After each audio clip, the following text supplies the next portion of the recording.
Buenas noches al programa Sin Escaleta. Un martes más, aquí con un servidor, Esteban Fernández, y con Carlos Correa. Buenas noches, Carlos. Hola, buenas noches. Esta noche tenemos con nosotros a Gabriela Navas. Ella es arquitecta y doctora en antropología social. Es presidenta de la asociación Anti-Arc y codirectora del curso de posgrado de antropología de la arquitectura de la Universitat de Barcelona.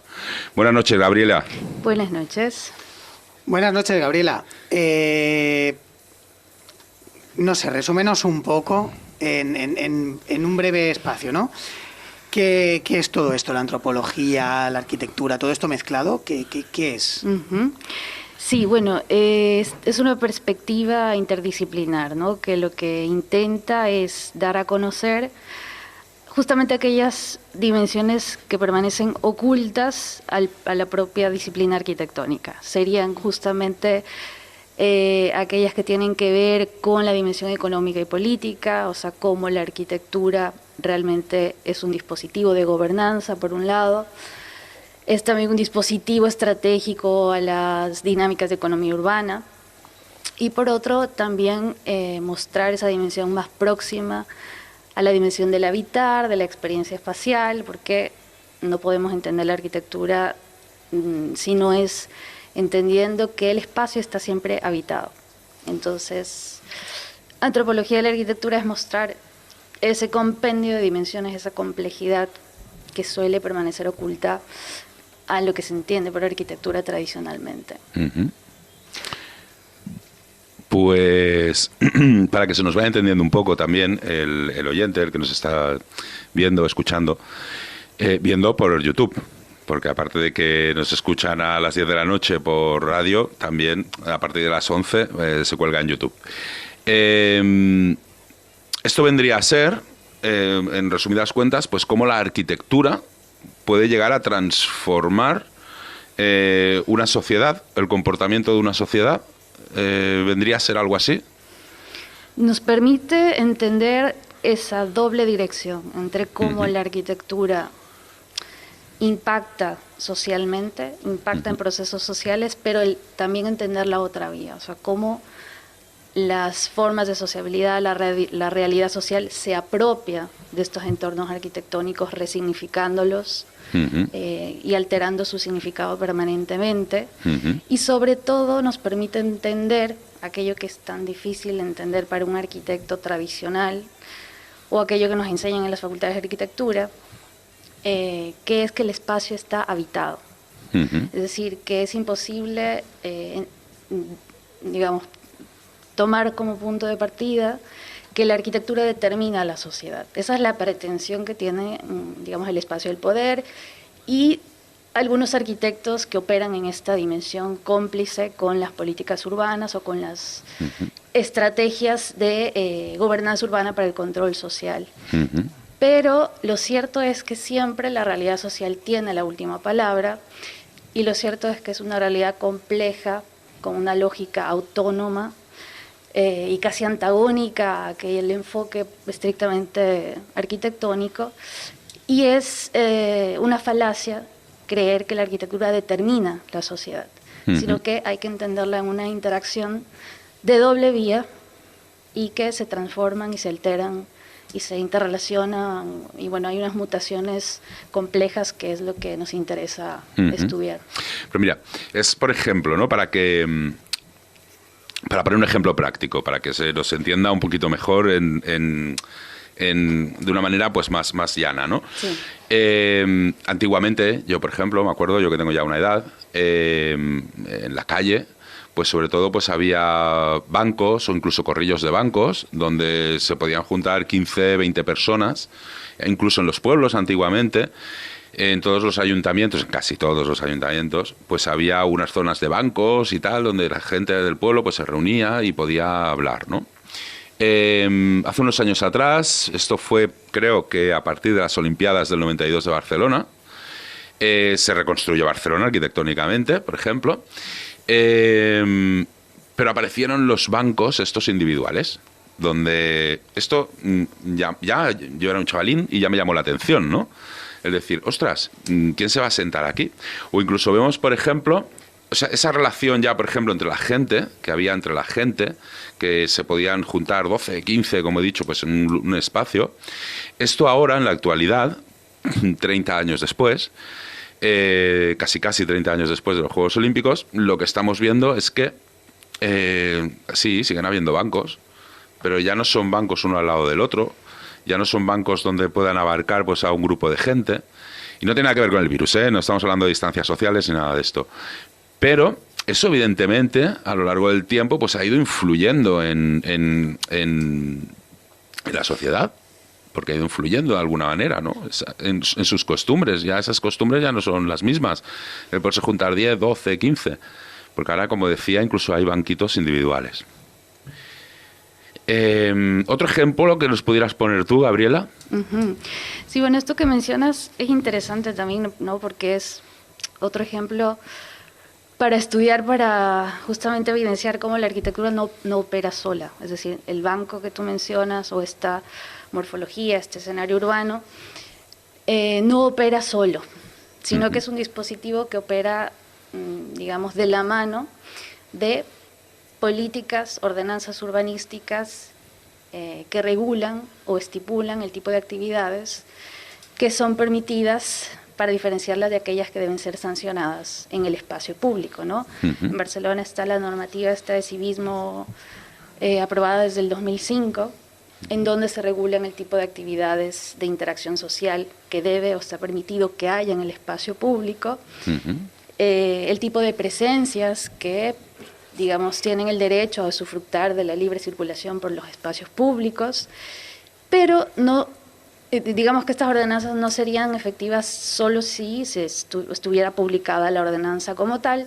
sino que para que se haga efectiva la ordenanza tiene que necesariamente haber la contratación de otros mecanismos como la vigilancia policial directa, y es por esto que en las zonas regeneradas de las ciudades, de cualquier ciudad, no solo de Barcelona, sino que esto lo podemos ver en cualquier ciudad que haya sufrido un proceso de regeneración urbana, esto, digamos, es un patrón común, ¿no? La regeneración del entorno, el rediseño del entorno, más las políticas que regulan el uso del espacio público, más la contratación de vigilancia pública o privada policial. Bueno, es la herramienta, ¿no? De alguna manera. Es la herramienta, exacto. Entonces, es otro ejemplo para entender que la arquitectura, como arquitectura, no opera sola, sino que siempre viene acompañada de estos, en este caso, vendría a ser de políticas urbanas, regulaciones de uso del espacio público, normativas, etcétera, para hacer efectiva esa funcionalidad, ese orden espacial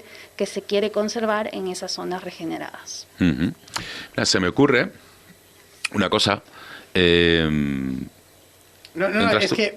que a mí lo que me ha venido a la mente, y perdona, pero se me ha venido a la mente espacios públicos en Corea del Norte. O sea, se me ha venido así tal cual. El espacio público está para hacer esto y no te salgas de aquí, porque entonces tenemos un problema. Bueno, con la autoridad, quiero decir. Bueno, los griegos quizá ahora se echarían las manos a la cabeza si vieran pues que las calles de nuestro entorno, sobre todo de las grandes urbes, se han convertido también pues en como si fueran pabellones municipales, ¿no? Ya es como la calle era de todos y no era de nadie, ¿no? Y ahora es como que eso ya forma parte de la administración, en fin. Pero si me permites acotar, por suerte, y ahí es ahora es cuando viene esa doble vía a la que me refería, por más que hayan todos estos controles, siempre lo social desborda lo planificado, desborda el orden planificado. Entonces siempre van a haber manifestaciones que no acaten esas ordenanzas, conductas, las llamadas conductas incívicas, ¿no? Que son permanentemente señaladas para ser sancionadas. Y eso es una realidad, es decir, por más que hayan todos estos controles, siempre lo social, como responde a otra lógica de autogestión propia de la interacción social y de una lógica que opera, digamos, a ras del suelo y de la cercanía entre la interacción entre las personas, obedece a otra lógica que permanentemente contradice esa funcionalidad que se pretende mantener a toda costa, ¿no? Pero que es un poco imposible sostenerla. Sí, pero ahora aquí me viene una cosa a la cabeza. Y es, ¿Realmente somos conscientes? La sociedad como individuos somos conscientes de este cambio. Hablábamos, por ejemplo, pues de las fuerzas del orden, pues como herramienta para conseguir tal. De la normativa, evidentemente, pues que tiene que ir emparejada a esto, ¿no? Pero estrictamente de una manera arquitectónica, ¿no? Esto ha sido planificado. Yo, por ejemplo, muchas veces cuando veo, sobre todo de Barcelona, área metropolitana, me viene a la cabeza las ciudades maqueta, ¿no? Es como una maqueta, pues cogido una maqueta, la hemos puesto. Dicen, no, es que hay mucho ruido y esto mata a los pajarillos. Bueno, a lo mejor es que ustedes, los árboles, los están conservando como si fueran maquetas. No como, y lo que no permite, y que los podan en julio, por ejemplo, y no permiten pues que los pajarillos aniden ahí, ¿no? Entonces veo como que son maquetas, se han hecho pues como maquetas urbanas. ¿Por qué te hacía toda esta reflexión también? Claro, si nosotros en un momento dado no somos conscientes de que todos estos cambios de normativa, este nuevo paradigma sobre todo, que ha aparecido de una manera bastante reciente, que se habla de nuevo paradigma, que son cambios en el tema de la circulación, que si se potencia el vehículo eléctrico, que si las calles se están adecuando, sobre todo por toda Barcelona, pues para que sea una ciudad pues más menos contaminante, ¿no? Más al servicio ecológico, por ejemplo. Hemos de ser conscientes también de eso como individuos, que todos esos cambios de arquitectura, esos cambios de calles, ¿no? Por ejemplo, pues van emparejados pues a unas políticas para conseguir un fin. El problema es que muchas veces pienso que el individuo tampoco está preparado para cometer ese cambio de una manera en el que lo perciba, ese cambio como tal. No sé si me he explicado. Perfecto. No sé si me he explicado muy bien. Sí, bueno, aquí nos encontramos ante esa contradicción de que el urbanismo y la arquitectura debería estar al servicio de planificar las infraestructuras, lo morfológico, es decir, que tengamos unas ciudades bien planificadas en ese sentido, en el sentido de un entorno construido armónico, digamos, que nos permita desplazarnos bien por la ciudad, etcétera, que sea funcional en ese sentido. Pero el tema es que se lo está usando para controlar la vida de la gente. Entonces ahí es cuando viene el cuestionamiento. Es decir, no estamos cuestionando que se desarrollen planes urbanos para planificar las ciudades, sino la instrumentalización que se está haciendo de este conocimiento para planificar o controlar las formas de sociabilidad en las ciudades, y sobre todo se oculta el efecto depredador que tienen estos procesos de regeneración urbana en la propia vida urbana, ¿no? En los tejidos barriales, tejidos vecinales, con los procesos de gentrificación y toda esa expulsión residencial, de cómo se va ganando terreno al mercado inmobiliario y se va expulsando a las poblaciones tradicionales, etcétera. Y entonces estamos en esta contradicción. Pero para hacer alusión a lo que comentabas, y es que justamente el urbanismo es una disciplina que nace para disciplinar lo urbano, para disciplinar la vida urbana. Es decir, que no es necesariamente algo reciente esto de las normativas de uso en el espacio público, sino que el urbanismo como disciplina tiene en su gen, en su ADN, esta vocación de regular el orden social, de disciplinar la vida urbana y un poco de controlar en función de lo previsto en los planes urbanos aquello que va a ocurrir en ese espacio una vez que pase a ser habitado, ¿no? Pero de ahí la importancia de la antropología, porque nos permite entender que ello no opera exactamente así y que la dimensión social tiene otra lógica de actuación y demanda pues de un estudio minucioso y de otro tipo de sensibilidad que se les suele escapar a los diseñadores, arquitectos, urbanistas, etcétera. Y sobre todo demanda otros tiempos, porque para estudiar eso necesitas años de observación. Me refiero a, por ejemplo, los métodos etnográficos, que son propiamente antropológicos, que consisten simplemente, por ejemplo, en observar la vida urbana de X emplazamiento para entender lo que está ocurriendo allí antes de intervenirlo con un plan urbano. Y justamente ese ejercicio que pudiera sonar tan sencillo es justamente lo que nunca se hace, sobre todo porque son tiempos que no son correlativos con los intereses de la planificación. La planificación tiene que operar para ayer, ¿no? Para ejecutar el presupuesto del año pasado, y no hay, digamos, cabida ni la sensibilidad para acoger otro tipo de metodologías que nos permitan pensar en otras lógicas de planificación. No es, aquí es en el tema de la planificación arquitectónica. Bueno, supongo que nos podrás decir dónde queda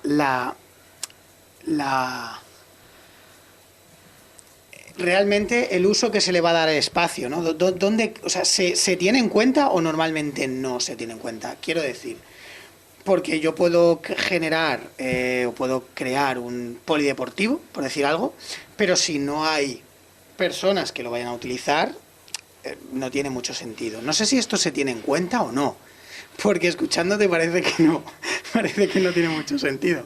Bueno, la perspectiva, este enfoque interdisciplinar te permite hacer este planteamiento crítico. Normalmente, dentro del enfoque arquitectónico, dentro de las facultades de arquitectura, de la manera en la que nos educan, se tiene en cuenta esta perspectiva social, pero no deja de ser una cuestión más bien anecdótica. Es decir, aparece en el discurso del diseñador y este mismo ejercicio de hacer aparecer la realidad a partir de un discurso se repite también cuando escuchamos a cualquier arquitecto o gestor urbano que participe, no sé, en el ayuntamiento o en cualquier gobierno local, en donde discursivamente sí que se hacen aparecer estos factores, pero no dejan de ser, digamos, unos recursos retóricos. Marketing de toda la vida. Exactamente. ¿No? Marketing de toda la vida. Marketing de toda la vida. Exactamente.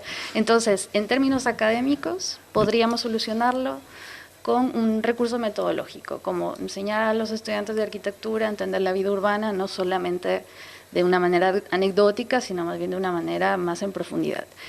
Y en términos de la gestión urbana, pues ahí sí que se complica, porque con el modelo de gestión que tenemos actualmente, que es un modelo de gestión que concibe a la ciudad como un negocio, y de ahí el marketing, pues creo que estamos bastante alejados de conseguir otras maneras de gestionar la ciudad que nos permitan poner la vida en un primer plano y no el mercado inmobiliario, que es el que actualmente rige la lógica de la planificación urbana, a pesar de que se lo haga en el nombre de la accesibilidad, la igualdad de género, la sostenibilidad, es decir, y todas estas categorías que discursivamente apelan al bien común, pero que a la hora de la hora, el objetivo final del plan urbano no es ese. No deja de ser el de revalorizar el valor del suelo, ¿no? Gabriela, me ha encantado que hagas mención a esto en este último minuto, porque además es que yo no lo hubiera sabido expresar. O sea, es una visión que tengo yo de lo que me está rodeando directamente. O sea, te lo digo así. Y que vengas tú desde la Universitat de Barcelona a decir esto, hostia, es que vamos, te lo agradezco muchísimo. Porque hay una visión sobre bueno, lo que hablábamos, el marketing, ¿no? Mira, ¿cuándo fue? La semana pasada hicimos una entrevista en la cual pues se hablaba también de los comunicadores, los grandes comunicadores. Se hizo también pues mención a Goebbels, ¿no?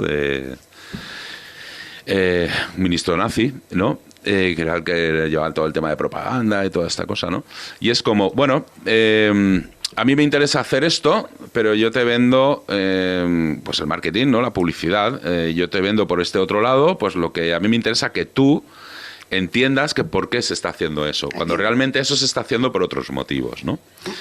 Bueno, pues como lo de la ciudad maqueta que te decía yo, ¿no? Un poco también de decir, ostras, me estáis vendiendo un mundo ecológico que realmente no estáis haciendo medidas por la ecología, sino que ese es vuestro discurso de propaganda mal hecha, porque estáis dejando, por ejemplo, que los gorriones desaparezcan de la ciudad. No, yo, esto es una película, me estoy montando yo. Quiero decir que esto lo explico yo, que no está invitada a la que está haciendo esta reflexión, que conste, ¿no? Entonces, claro, viene un poco a esto lo que tú has dicho. Sí, es que el desarrollo urbano se ha convertido en una máquina depredadora de la vida urbana en general y bueno, tú hablas de estas especies de aves, pero es una máquina depredadora de la vida urbana, de la vida en la ciudad.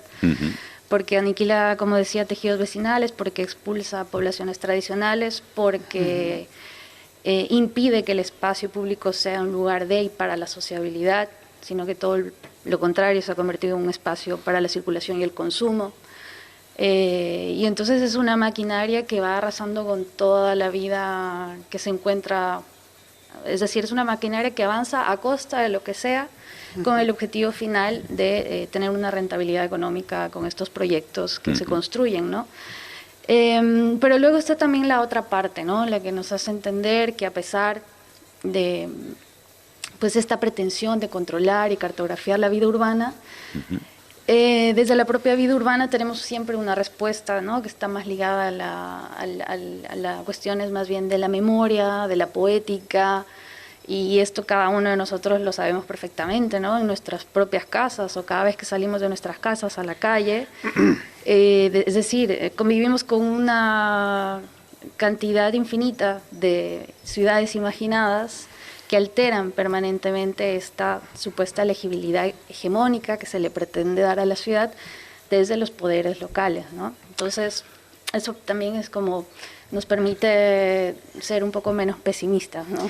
Yo soy bastante pesimista. Sí. Yo soy bastante Ahí va a pesimista. entrar yo. Yo no quiero ser pesimista, pero claro, es la memoria histórica cada vez se retiene menos.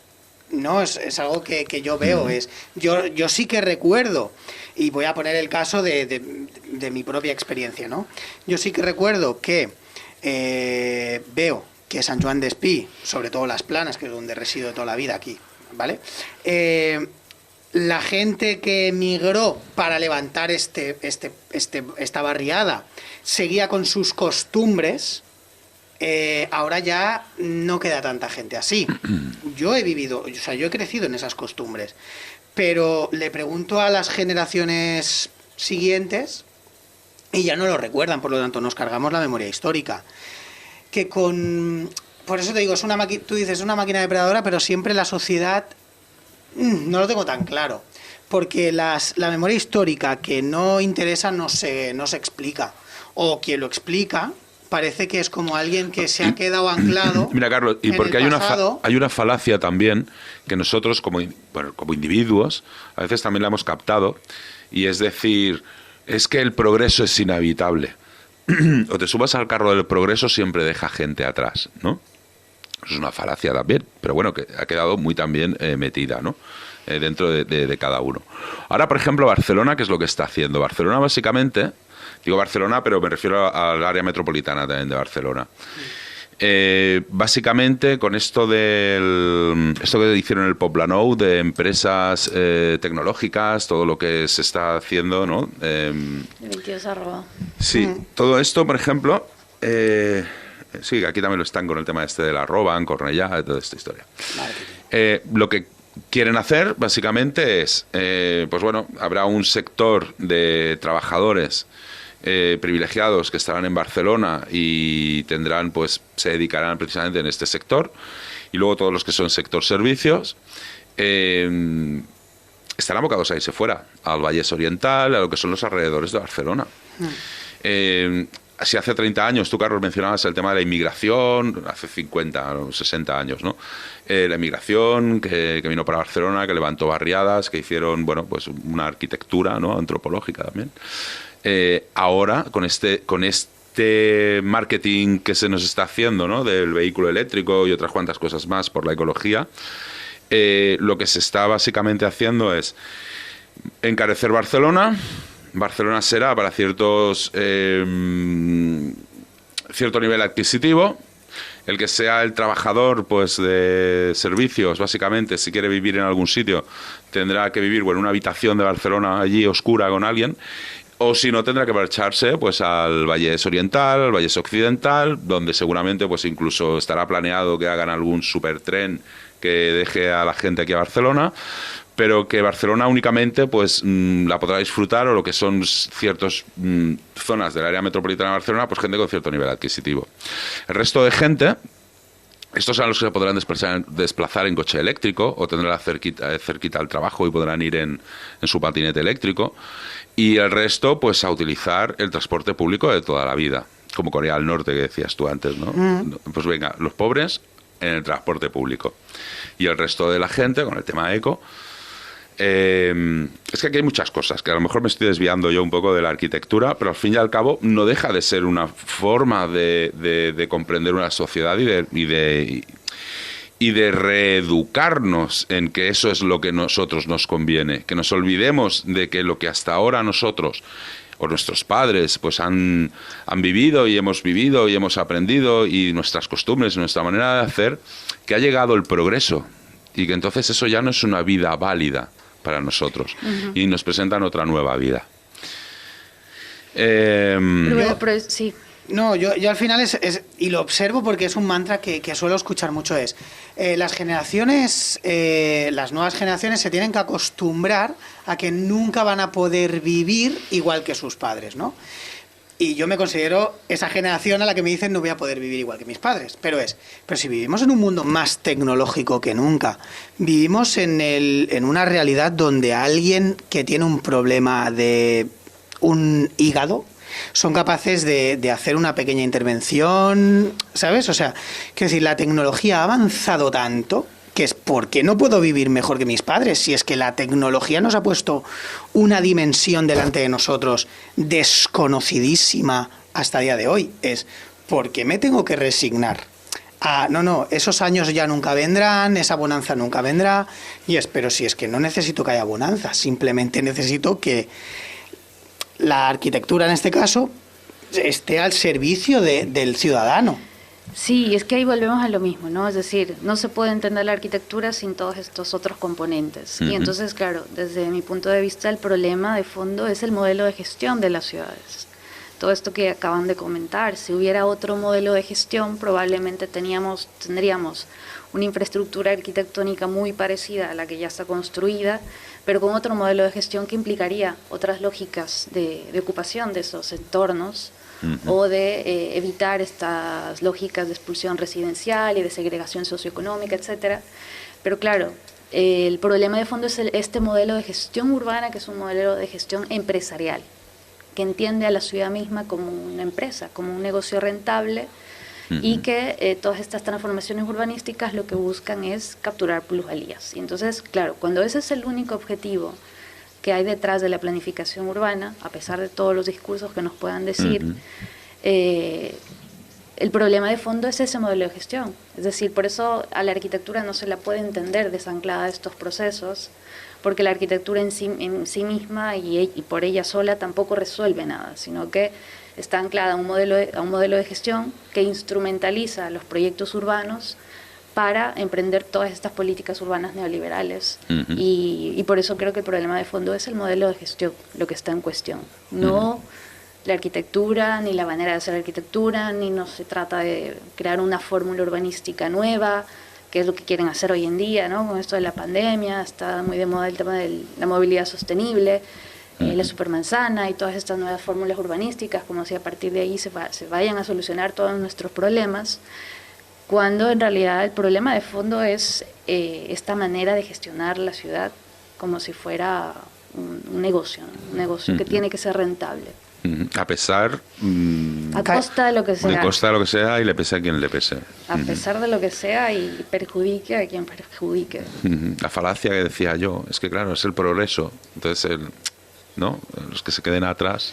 Yo cada vez que oigo a alguien decir eso, dice, mira, lo dice un político, dices, bueno, porque algún interés tendrá o está dentro de la secta política a la que pertenece. Pero que lo diga alguien que es de la calle, dices, ostras, pues, te cala hondo el mensaje, porque poco observas. Yo, Gabriela, ahora te voy a pedir una cosa. Dime. Que se me ha ocurrido. Vamos a ir a música. Venga. Y ahora, a la vuelta de música, a ver si nos puedes explicar o poner algún ejemplo a lo largo de la historia, donde haya sido algo flagrante, más que nada para que nos esté escuchando, que pueda entender, ¿no?, un poco de lo que estamos hablando, ¿no? Algo que digas, algo flagrante y fácil de entender, ¿no? De cómo, pues, a lo largo de la historia, a lo largo del tiempo, pues se ha transformado, pues, esa sociedad, en qué era, el método que se utilizó y cómo acabó siendo. Bueno. Contestando la pregunta que me has hecho, puedo traer a colación el caso de la Vila Olímpica de Barcelona, que es un caso que conozco bien porque hice allí mi tesis doctoral. Y la Vila Olímpica vendría a ser como un claro ejemplo de esta, que ilustra, pues, ¿no?, esta pretensión desde una mirada arquitectónica que nos vende, en este caso, un proyecto que fue ofertado como barrio y que finalmente, una vez habitado, se convirtió más bien en una suerte de urbanización, porque justamente las formas de sociabilidad que lo habitan son más distintivas de una suerte de urbanización que de un barrio en sí mismo, ¿no? Y este caso ilustra, digamos, varias cuestiones propias de cómo los arquitectos entendemos las ciudades.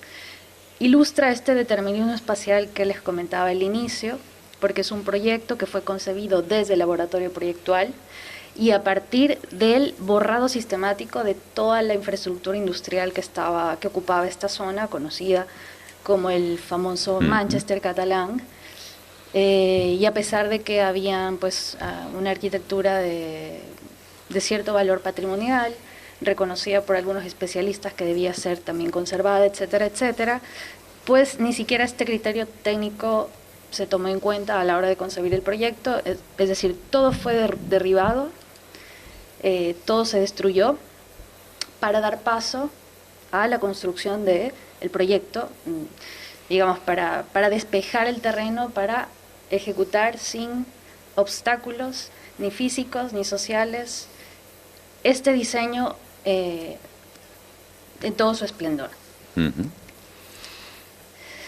No solamente se derribaron toda la infraestructura industrial, sino que se desalojó también a la gente que vivía allí, que eran unas pequeñas barriadas que ocupaban el sector, y a partir de los testimonios y de las entrevistas que tuve con ellos, pues en efecto me contaban historias que son testimonios de que allí existió una vida de barrio. Es decir, que se desalojó una vida de barrio y se desalojó a estas personas que vivían allí, siendo incluso varias de ellas propietarias de sus propias viviendas, para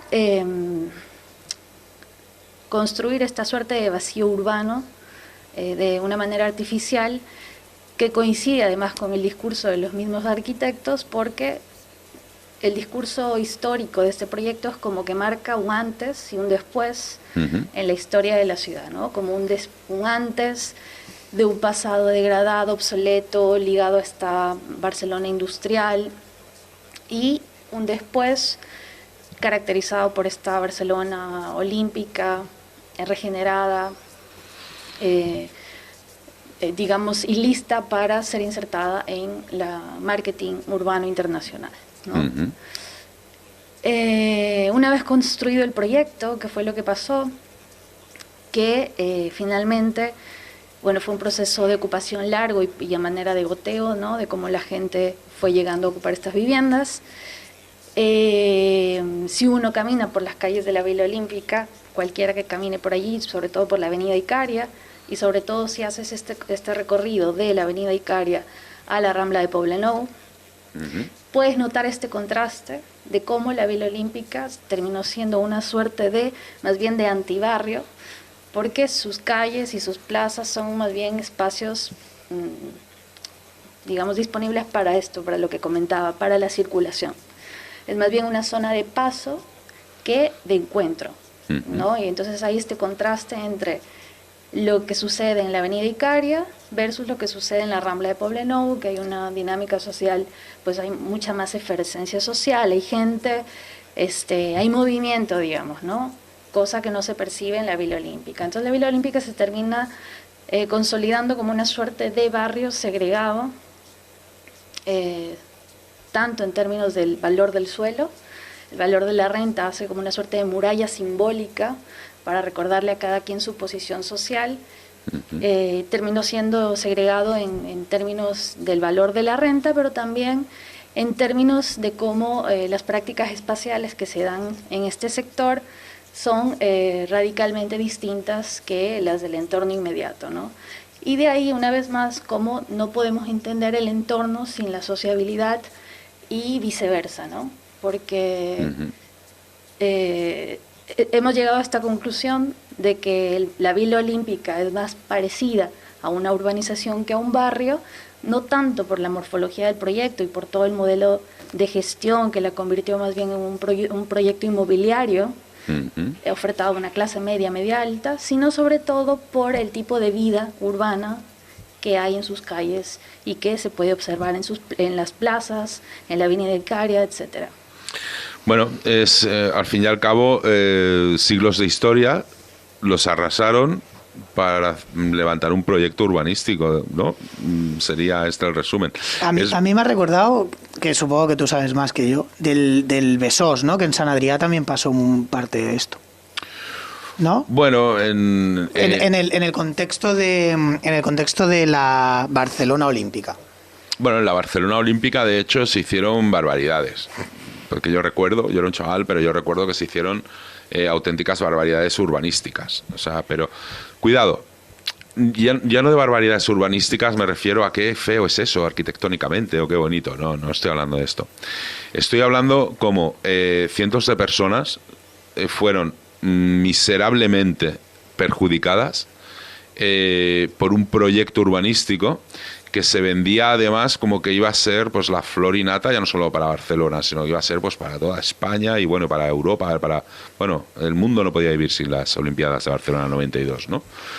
Y eso lo que trajo fue muchísima miseria a mucha gente, expropiaciones, esto que tú has comentado, además yo lo viví también en primera persona, ¿no? La muerte de muchos barrios, porque eso representó la muerte. La muerte me refiero a esa vida, ¿no? Esa vida pues de siglos de historia, pues eso se recondució de tal manera que bueno, pues que se acabó con todo aquello. Yo siempre he tenido una duda. Bueno, yo sinceramente nunca la he tenido esta duda, pero para que a alguien que le quepa duda, a lo mejor Gabriela no lo sabrías tú decir. ¿Todo esto es premeditado o simplemente se mira el tema económico? Pues nos apuntabas que esto, pues claro, era cuestión de sacarle pues un rendimiento económico pues a una ciudad, ¿no? Vista desde el punto de vista empresarial, que es evidente, porque esto es evidente, pero claro, es que hay unas políticas sociales de fondo también, ¿no? A las cuales no se están teniendo en cuenta. ¿Esto ya viene premeditado? ¿Está premeditado? ¿O simplemente es, no, mire, yo lo único que miro es el negocio y lo demás me da igual? ¿O existe esa premeditación también de modelar pues estas sociedades y a nosotros como individuos, al fin y al cabo, porque se nos acaba modelando también como individuos? Sí, lo cierto es que la vida cotidiana es una suerte de punto ciego para los técnicos municipales, gestores urbanos y para nosotros los arquitectos también, porque no nos educan a analizarla, a entenderla, no tenemos herramientas metodológicas para ello, por eso la importancia de la antropología. Y tú mencionabas hace un momento el tema de la memoria, ¿no? Anclada al territorio, ¿no? Es que claro, construimos un apego en los entornos que habitamos, que claro, no es cuestión de que, mira, vamos a hacer aquí un proyecto urbano, te doy una casa mejor que la que tienes y te vas a vivir a otro sitio. No, yo quiero vivir aquí, o sea, yo quiero vivir aquí porque aquí está construida mi topografía simbólica, ¿no? Mi topografía simbólica, pero también mis vínculos sociales con los que, digamos, es mi ecosistema vital, ¿no? Mi ecosistema social. Es mi vida. Es mi vida. Es mi vida, sí, claro. Es mi vida, exactamente. Claro. Entonces, estas cuestiones que son tan importantes y de vital importancia son un punto ciego para la planificación. Ujú. Son un punto ciego, primero porque operan en una dimensión, digamos, invisible, es decir, no es una dimensión que cristaliza un plano urbano, Ujú. sino que son aquella dimensión propia de la memoria, de la experiencia, de la interacción social, que no se ve. Ujú. Y por otro lado, porque no interesa, ¿no? A ningún plan urbano le interesa, yo qué sé, el recuerdo que tienes en la esquina de tu casa, de toda tu infancia, o el tipo de vínculo que puedas tener con tu vecino o no. Es decir, son detalles de la vida cotidiana que no interesan a los intereses de la planificación urbana. Ujú. Y desde el punto de vista de la arquitectura de la antropología, sí que valora esos puntos, que hay que tenerlos en cuenta. Es lo que proponemos. ¿Y por qué no hay en los ayuntamientos, no hay en las administraciones públicas, en vez de estar el primo o el cuñado del político de turno, por qué no hay un arquitecto municipal también que esté, pues bueno, pues que tenga conocimientos en esto? ¿Por qué? Seguramente los hay. El problema es el modelo de gestión al que nos enfrentamos, porque podríamos tener técnicos municipales con esta sensibilidad y, digamos, dispuestos a brindar soluciones que pongan a la vida en primer plano. Pero claro, si tenemos el mismo del modelo de gestión, no vamos a llegar a concretar. No, estos planes no tienen salida. No. Es que debería ir ligada una cosa con la otra. Debería ir ligada una cosa con la otra. Yo tengo ese convencimiento de que debería de ser así. Economía sin calidad de vida. Claro. Sí, bueno, aquí en Barcelona hay varios modelos de cooperativas, es decir, que no estamos hablando tampoco de utopías ni de fórmulas nuevas, sino, bueno, que es un modelo al que no le interesa, prevalece el interés de rentabilidad y no hay mucho más misterio, es que no hay otro interés. Pero claro, en el momento, yo por ejemplo me planteo, en el momento en que, bueno, si es que es igual, si es que al final te iba a formular una pregunta, ¿no? Por ejemplo, ¿qué pasa cuando pues una ciudad pues se queda ya sin terrenos públicos y tiene que ir al terreno privado? Pues es igual, si esto al fin y al cabo son... Especulación. Claro, se entra en todo lo que es la especulación y se acaba haciendo, ¿no? Y bueno, y la política actual sí que podría procurar, por ejemplo, hacer vivienda social, procurar la dotación de infraestructuras por igual. Es decir, esta política social sí que se puede implementar, pero sin embargo tiene un montón de trabas. Estamos viendo el tema con el tema de los alquileres, ¿no? Bueno, Claro. yo miro casos cercanos y veo pisos de protección oficial, entre comillas, lo pongo muy entre comillas, pero que son urbanizaciones de lujo por dentro y en barrios donde hay gente trabajadora, que quizá la piscina olímpica que tienen comunitaria pues no es algo que necesiten para poder sobrevivir, sino que quizá dándole un metrito más a la terraza ya está. Pero es que ahí hay una falacia, porque muchos le llaman protección oficial a pisos de precio tasado. Sí. Eso ya va en la cuestión de la política del político de turno. Pero ¿no? digo que en este caso tampoco se tiene en cuenta la antropología del barrio o de la zona donde se construye, porque al final el nivel adquisitivo de la zona donde estás construyendo es el que es. No puedes meter una urbanización de lujo en un barrio humilde, entiéndese por un barrio donde hay gente trabajadora, ¿no? Claro, pero si la finalidad es desplazar a esos Bueno, autóctonos... claro, lo hablamos antes. Claro, si la finalidad es desplazar a esos autóctonos de ahí, porque no son rentables, y traer nuevos para reconfeccionar pues Sí. una zona tal...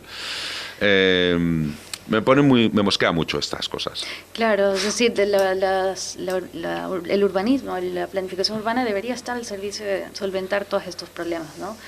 Y sin embargo nos encontramos con una planificación que está al servicio de regular la conducta en el espacio público. Claro. Es decir, regular la vida de la gente, ¿no? Entonces, El civismo. Sí, entonces, claro, es como nos están diciendo, bueno, es que o no interesa o en realidad no hay nada más que hacer. Solo podemos, no sé, hacer carriles bici y ya está. Sí, no, y sí, ponerte 4, bueno, en fin, ciudad maqueta. Bueno, Ciudad maqueta. aquí se me ocurre el caso de un de una ciudad que le preguntó a la gente cómo quería que fuera su ciudad, porque al final no es preguntar a la gente cómo quieres que sea tu ciudad. ¿Qué miedo hay en que la gente opine? Bueno, hay 1000 procesos participativos. ¿Son eficaces? No, terminan siendo instrumentalizados también, ¿no? Es decir, pero sí, por eso te digo, es parte de este discurso también, que no es solo cuestión de preguntarle a la gente, porque sí que hay procesos participativos, digamos, es un mecanismo muy utilizado por los municipios, ayuntamientos actualmente, pero claro, con este modelo de gestión, todas esas dinámicas, esos intentos por aproximar la planificación a las personas terminan siendo absorbidos a la misma lógica, ¿no? Son simulacros. Vamos, en pocas palabras, y resumiendo, que no puede haber, tal y como se nos está vendiendo, de que hay políticas sociales en términos urbanísticos y en términos también de vivienda, cuando nos está teniendo en cuenta, pues precisamente, la arquitectura de la antropología. Bajo mi punto de vista, es completamente incompatible. Porque si ustedes no están teniendo esto en cuenta, ¿cómo ustedes se atreven a decirnos que están haciendo políticas sociales en este campo?